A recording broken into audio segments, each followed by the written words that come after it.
Okay, what's up, everybody? It's time for another Drumdums watches. Today, we're gonna do this movie right here, Night of the Creeps. One of my favorite Tom Atkins movies, one of my favorite zombie movies. It's really the whole shebang. It's just a good freaking time. So we're gonna do that, but first, I just woke up, so I'm gonna go for my morning run. And then we're going to get this thing going. And oh, by the way, tonight I'm doing a commentary on the Horror Addicts channel. So hopefully this will be uploaded before that happens. It's going to be 8 p.m. Eastern time tonight. We're going to do Rocktober Blood. Never seen this movie, so it should be interesting. I always like doing a good, kind of like a reaction commentary, I guess you could say. And plus, this will be the first time I've been on a stream with the Horror Addicts. I've been wanting to get them on Scream Stream too. So this is the start of something, people. Here we go. Night of the Creeps. Here we go, here we go. Okay, turning it up. Here we go. I got good news and bad news, girls. The good news is your dates are here. What's the bad news? They're dead. God, I love that. That's amazing. Thank you, Tom Atkins, for what you do.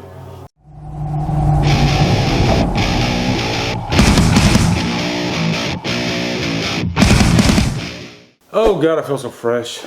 I just got out of the shower, all cleaned up, ready to do some Night of the Creeps. Let's go ahead and hit the play button now. And we're getting started up here. All right, here we go. Menu is up. I'm hitting play now. And yeah, let's talk a little bit about my entrance to Night of the Creeps. Now, I remember back in the early 80s, mid 80s, I was an HBO watcher. I think a lot of people were HBO watchers. I remember they had those cable boxes, really small, and they had the little turn dial, and you turn it to HBO. But yeah, I caught a lot of programming on HBO that I would have never seen otherwise, you know, because this was right before even VHS rentals started picking up. So thank God for HBO back then. And I saw like movies like Better Off Dead, I saw Night of the Creeps, I saw a lot of the Friday the 13th movies. Let me turn this down. But too many to mention, I can't even remember half of the movies that I did see on HBO. There were so many of them. But Night of the Creeps really stuck out to me. It's one of those that really stayed in my memory just because of how unique it was. Really, it was the first horror comedy zombie movie I had ever seen. I hadn't seen Evil Dead 2. Evil Dead 2 didn't even come out yet. And Return of the Living Dead didn't come out yet. So this predates Return of the Living Dead and Evil Dead 2. I think. Let me look at that date. Let me look at that date just to be sure. Yeah, there's the Blu-ray right there. Thank God they finally released this on Blu-ray too, because this is one of those that I thought would be lost in the mix. We'd never see it again. But I believe this came out in '86. But man, the writing on the back of these things is so damn small.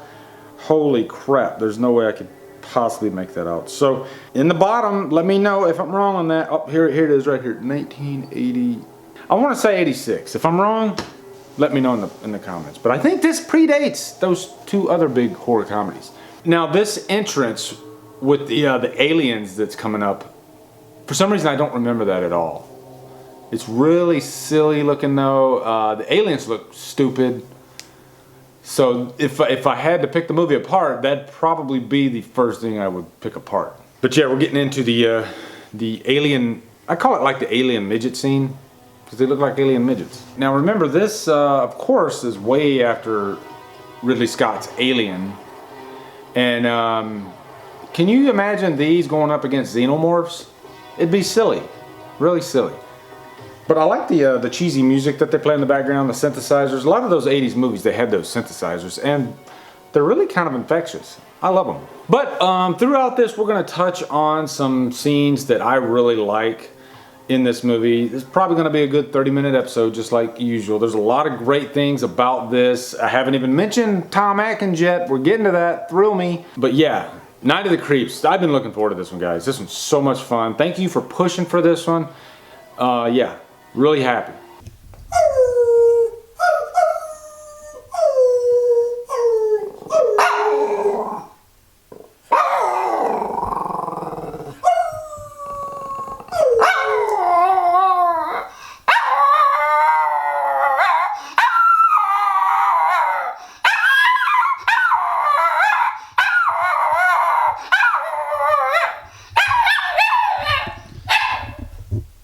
Isn't he freaking awesome? Okay, we're coming up on one of the first things I really want to talk about. And just because, first off, it's black and white. Second, it's set in the 50s. And I just love horror films that are set in the 50s, even if just a part of the movie is set in the 50s. Just because there's something so different about that time. My dad was actually a teenager in the 50s, and I constantly ask him questions like, what was it like? And, you know, everything was just so, even from the 80s, because I hear people say, man, I wish I was a teenager in the 80s, because I was a teenager in the 80s. And yeah, we didn't have cell phones, and we didn't have all that stuff, but people just seemed closer to each other. But in the 50s, it was just a whole nother level. Everything was so innocent. You could never get away with what you get away with now, of course. But yeah, and I like that innocence. But this scene always really stuck out to me too, because it's the first time we see the creatures or the leeches or whatever you like to call them. I think Slither is kind of a, not really remake, but maybe this kind of influenced Slither. And I haven't seen Slither, but that's what I've heard. But I love this whole, you know, ingestation thing, and you become a zombie because of the creatures. It just adds a sci-fi element to it.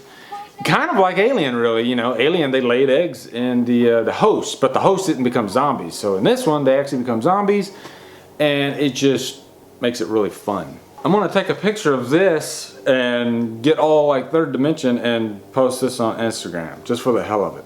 So there that is, there I am in the picture, and it's weird, right? But we also saw the young version of Ray, who the older version is Tom Atkins. And Ray had his heart broken. You know, he caught his girl with another guy. We guys don't like that. Pisses us off. Boom, I love that. Oh God, that entrance is so great. That is the one thing that really stuck out to me about this movie. One of the biggest scenes, I mean, axe goes up, comes down, cut, we're into the 80s. Beautiful, beautifully done. Okay, we're at the party right now. That's another thing I love about 80s movies. There's always a party. And we got Chris, JC, and Cynthia. JC looks exactly like Ralph Macchio. That's what I'm thinking. And Cynthia, I always had a crush on her in the 80s. What guy didn't, you know? I was freaking 14 years old, so what do you expect? I'm gonna go get a monster. And 80s movies always really nailed down the, you know, the high school douchebag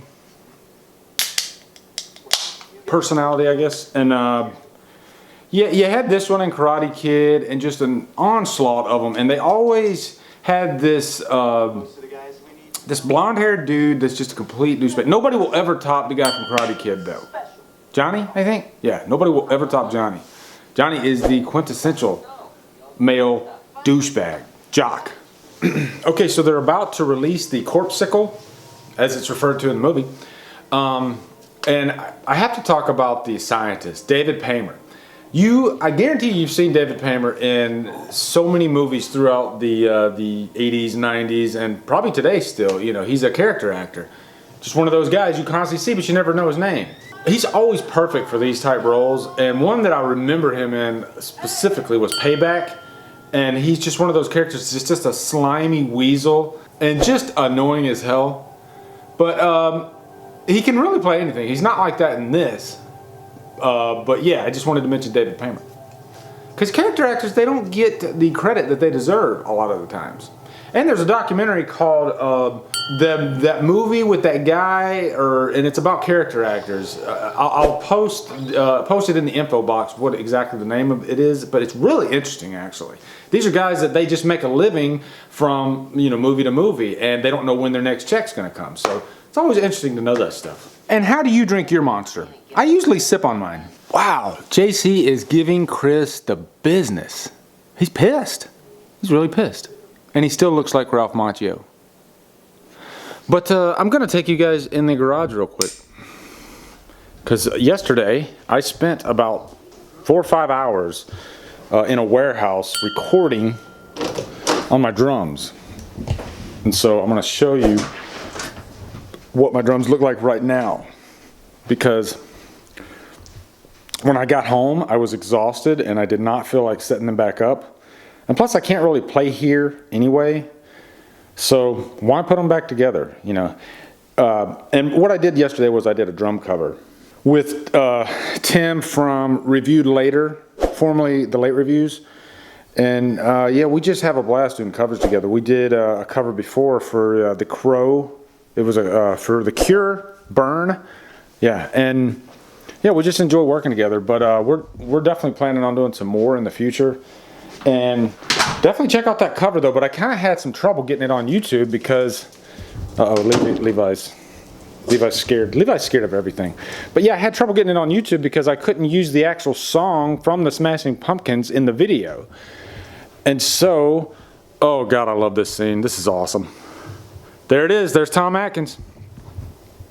But yeah, what I was saying was I ended up having to take the music out. So what's on there now is just me and Tim playing. But it's kind of good, you know, because it kind of, you know, I like being naked in covers. Not like physically naked, but, you know, we're fully exposed. So you can see our playing ability, you know. There's no skirting around it with the music over us. So, you know, that was kind of cool. And we got some Fury Road footage from Mad Max because we wanted the whole thing to be kind of inspired by Mad Max. So yeah, that's what we did. But yeah, David Paymer, he did not have a big role in this actually. He's out of the picture already, real quick. But he does come back as a zombie. So yeah, he's still in there for a little bit. And there's the man, the myth, the legend, Tom freaking Atkins, the mustache. Oh God, there's just something about Tom Atkins that you can't really put into words. He's just got this swagger, devil-may-care attitude about him. He just doesn't give a crap. What is this, a homicide or a bad B movie? I love the little, you know, in-jokes in the movie. It's self-aware, you know, that's what's so cool about this. It's really self-aware. Let's just have some fun. We're not going to take this too seriously. And it's a bad B movie, even though it's a good B movie. To me, it's an A movie. All right, so we are at the scene where Tom Atkins arrives on the scene after the incident. And I love this. He stops to smell the roses. How great is that? He stops to smell the roses. That's Tom Atkins. He's freaking amazing. Oh, I love Tom Atkins. And I'm not going to say it now, but the tagline of the movie is genius. Later in the movie when Tom Atkins tells them that their dates are here, well, I'll save it. I don't want to say it now. I'm not ready. I need to be ready for this. But you know, it surprises me that you know, Tom Atkins from this movie wasn't more of an, you know, he's kind of like a Snake Plissken or a Dirty Harry or somebody like that. But for some reason, Tom Atkins never got the credit that those other icons got. But it seems like now he's getting more of the credit. And that's because he seemed to do just horror movies, like low-budget horror movies back then. And even Tom Atkins has admitted that he was just trying to stay busy. He was trying to, you know, get a job. So he would take whatever role he could. And I'm glad that he took a lot of these B movies, though. You know, he did do Lethal Weapon. So he did have some big roles, but it's great when an actor can take small roles and still just completely shine right through, because that's what Tom Atkins does. He's undeniable. And it is a hard thing to pull off, you know. And I think you got to be of a certain age, too. Tom Atkins, he's an older gentleman, you know. I think if it was a young Tom Atkins, you know, not everybody can be Bruce Campbell. I guess you could say that. All right, guys. We are in about the middle of the movie. And I like this scene because, you know, it kind of deals with bullying. And I like movies that do that, that deal with bullying, because I have never been a big fan of, you know, people abusing other people. You know, in high school, I hated it. You know, I know it sounds cliche to say, but it's a serious problem still to this day. I can't stand bullies. I freaking hate them. And it seems like people of, I guess you could say, the artistic community, they seem to be the brunt of bullying all the time. So I can relate to this. I've been there. And luckily we have, you know, art to take our minds off these type things. You know, there's more to life than being a freaking jock. And I think a lot of times too, kids in high school, they don't realize that, you know. I think even bullies, I think there's a lot of good people that start out as bullies and then later they're like, what the hell was wrong with me? You know, I think everybody's, nobody's perfect. But we're gonna do some shout outs real quick because I like doing my shout outs. That's a big part of Drumdums Watches. It's interactive. And it seems like I have more and more shout outs to do every time I do these, but I love doing them. That's what I like about this. It's more about us, you know, it's not about just me talking about a movie.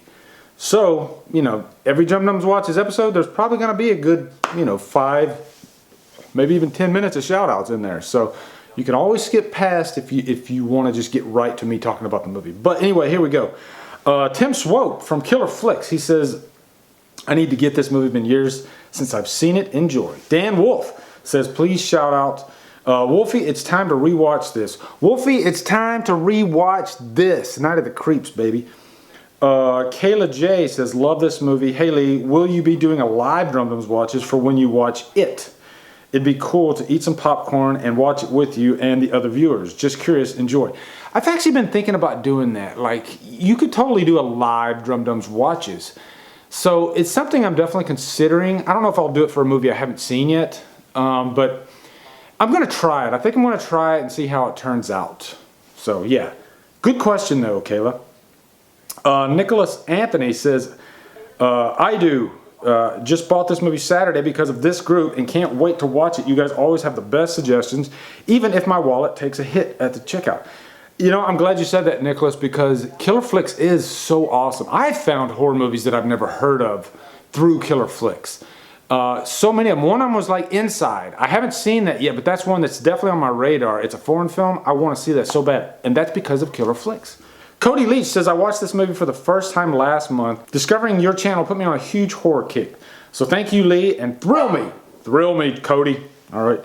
Dylan Whitmitz says, never seen this movie before. Can you do a Curse of Chucky Drumdums watches? I think it'd be interesting with a movie you haven't seen before, if not all goods. Maybe even live. Yeah, I just talked about that. I don't know if I want to do one that I haven't seen because, I don't know, maybe I'll try it. You know what? It doesn't hurt to try stuff, right? So maybe I'll try it.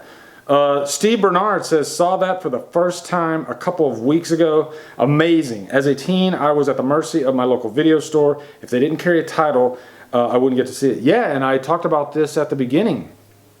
Even before video stores, all we had was like HBO and stuff like that to catch these movies. So I think that's a big reason why these old movies are starting to make a big resurgence, because we have all these outlets now. And Dylan brought up Child's Play. I just saw Seed of Chucky.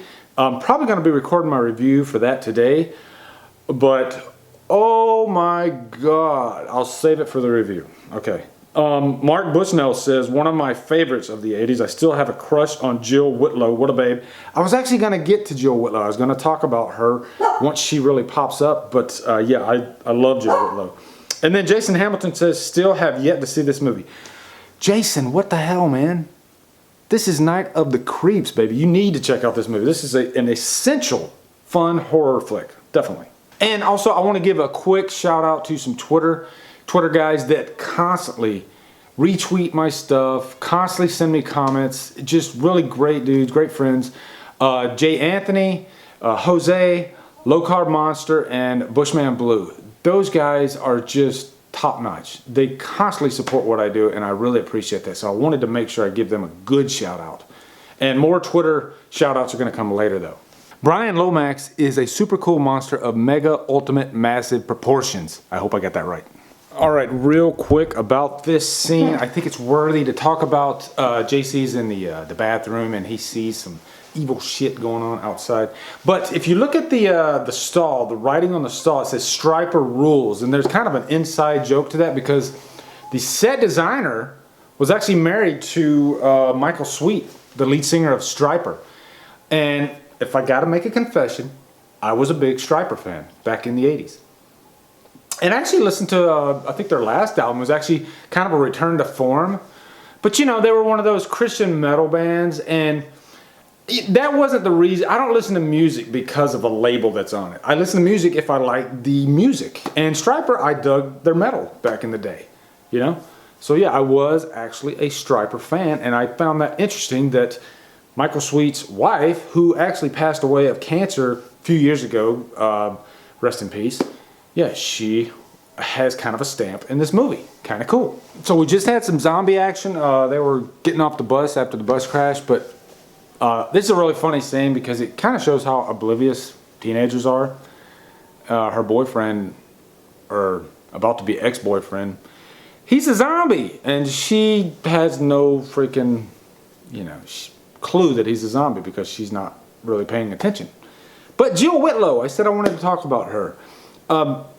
Like I said, I had a huge crush on Jill Whitlow. You know, she kind of reminded me of like Jamie Gertz. There's a few actresses that kind of look similar from back then. And it reminds me, there's like a bunch of actresses that look very similar today, like Zooey Deschanel and Katy Perry, Mia Kirshner. Yeah.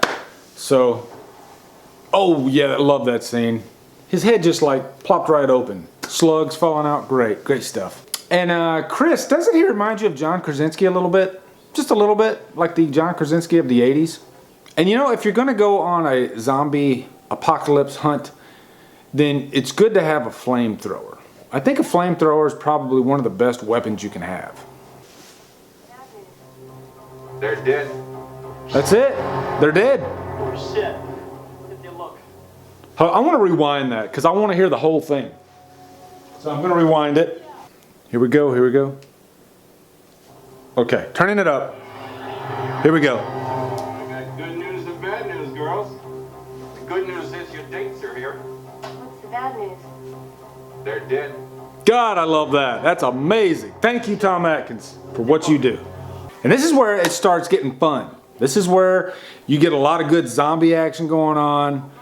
No holds barred. And once we get to the end, I want to talk about the ending because there is an alternate ending. I believe this is the director's cut.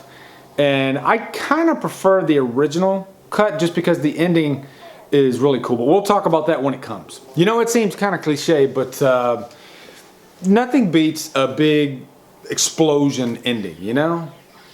It kind of reminds me of Halloween 2 a little bit. But, you know, Tom Atkins, he's willing to take one for the team to destroy all the zombie slugs.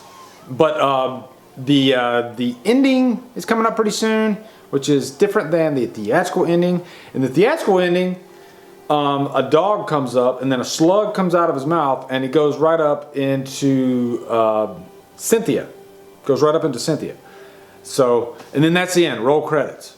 And I kind of like that. I left it open for a sequel, which we never got. But I would love a sequel to Night of the Creeps. Or I'm surprised they haven't remade it yet, you know? But a remake could be bad. But yeah, this is the ending. Couple more shout outs here for Killer Flicks.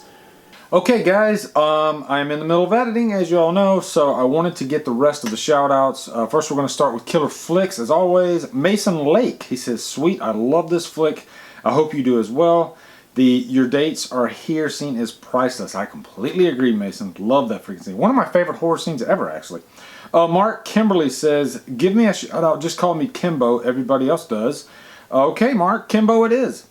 Nelson, Villegas Santiago says, hey. What's up, Nelson? George Hernandez says, hopefully I don't miss it. Just saw the cover. It's badass. I have been meaning to watch this along with The Descent Part 2. George, are you telling me that you've never seen Night of the Creeps? Wow, George. Wow.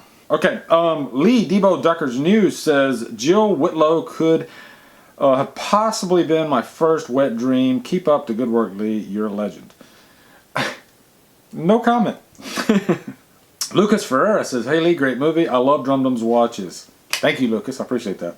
Amar Okanovas, who is abroad now over in the UK somewhere. I hope you're having a great vacation, bro. He says, I love shout-outs, brother. Please do a Drumdums watches of a Serbian film. Please, please, please. I want to see what you think of that. I am scared to death to do a Drumdums watches. The thing is, if I can't enjoy the movie, like if I know that I'm going to suffer during the movie, then it's hard for me to do a Drumdums watches for it.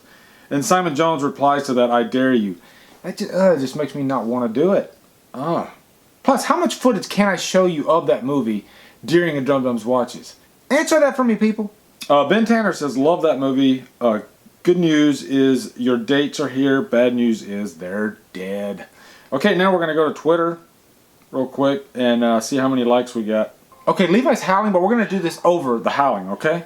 We got Sean from Movie Stub, Stephen Perez, Jack from Jack's Channel of Stuff, Low Carb Monster, Brian Lomax, you can't win, Levi, I win this time. Talk Movies with Us, and Jay Anthony, Mesmerized for Life. Yes, thank you, Twitter. And now we're going to go to Instagram. Screw you, Levi. And on Instagram, I got two. I got Dylan Letty and King Tommy. Dylan Letty says he never saw this one. I heard good things about it. We'll try to see it. Can't wait to see the video later. King Tommy says, I want a shout out. There's your shout out, King Tommy. Back to the end of Night of the Creeps. Here we go. Oh, and just to give a quick shout out to Low Carb Monster, he says, Lee, you have some amazing drum skills. I guess he saw my drum cover, and he says, I'm ready for some Drumdums watches. Hell yeah, always ready for Drumdums watches. These are fun videos to make, really. They're not as headache-inducing as reviews are. So, because they're kind of on the fly, you're talking about what you see on the screen. And also, I'll give a quick shout out to Robert Schumann, because he's another one that just constantly comments on my videos. So there's a shout out for you too, Robert, because I know Robert, he misses these a lot and he comments after the fact. So just to give him a quick shout out. But that's it, guys. We did another Drumdums Watches, Night of the Creeps. I'm glad we did this one. So much fun to be had in this movie. If you've never seen Night of the Creeps, please go check it out. You will thank me, I promise. Also, look for me tonight to be doing that commentary with the Horror Addicts on their channel, 8 p.m. Eastern Time. If you haven't become a member of Killer Flicks yet, please get over there and do that on Facebook. If you like what I'm doing, please click that subscribe button. I'd really appreciate it. Anyway, guys, thank you so much for watching. Have a great day and thrill me. That's much better than Drumdum out.